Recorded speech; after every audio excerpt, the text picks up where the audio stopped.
అస్సలాముఅలైకుం వరహమతుల్లాహి వబరకాతుహు. Hi hello welcome to my channel అండి. ఈరోజైతే ఇంకా జుమ్మా అనేసి నేను మొత్తానికి అన్ని శుభ్రాలు అయితే ఇంకా చేసేసాను. జుమ్మా ఒకటి అని కాదండి, నాకు ఇంపార్టెంట్ ఇల్లు శుభ్రం చేయడము.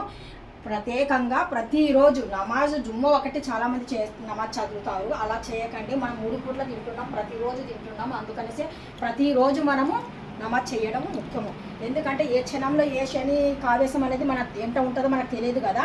అందుకనేసే మనము దూరం అవ్వాలి ఆ శని కావేశానికి అనుకుంటే కనుక మనం నమాజ్ చేస్తూనే ఉండాలా, అల్లాకు దువా చేస్తూనే ఉండాలా. అప్పుడైతేనే మనకు తోడు నీడ మనకు ఎవ్వరు లేకపోయినా కానీ సరే అల్లా ఒక్కడు ఉంటే కానీ చాలు మనకు, మన వెనక ఇంకా ఎవ్వరు ఉండవసరం లేదు. మనకి ఎన్ని బాధలు వచ్చినా ఎన్ని కష్టాలు వచ్చినా కానీ సరే వేల కొద్ది మనకు ఫ్రెండ్స్ ఫ్యామిలీలు ఉన్నా కానీ సరే వేస్ట్ అండి.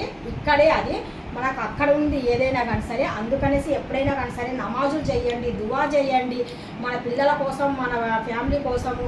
ఎప్పుడైనా కానీ సరే ఎన్ని కష్టాలు వచ్చినా కానీ సరే ప్రతిరోజు జుమ్మా ఒకటి మీరు నమాజ్ చేస్తున్నారు చాలామంది. జుమ్మా ఒకటి నమాజ్ చేయకండి, ప్రతిరోజు చేయండి. ఉదయం నుండి ఇషా నమాజ్ వరకు మీరు ఎన్ని పనులు ఉన్నా కానీ సరే పనులు పక్కన పెట్టేసి మీరు నమాజు చేస్తే కనుక అల్లాకి అంత నచ్చుతుంది తెలుసా. इतना पर्सन बहुत सारा पर्सन होता, हमारे कितना भी तकलीफ है नसीबी हो, हम अल्लाह से मांगना. हमें दुआ करने के टाइम पर हम रो के हमारे दिल में का 100 बात से भी हम दे, हमें आधा सारा बोल को आधा सारा नहीं बोले तो हम दे, अल्लाह ताला को पूरा पता चलता है.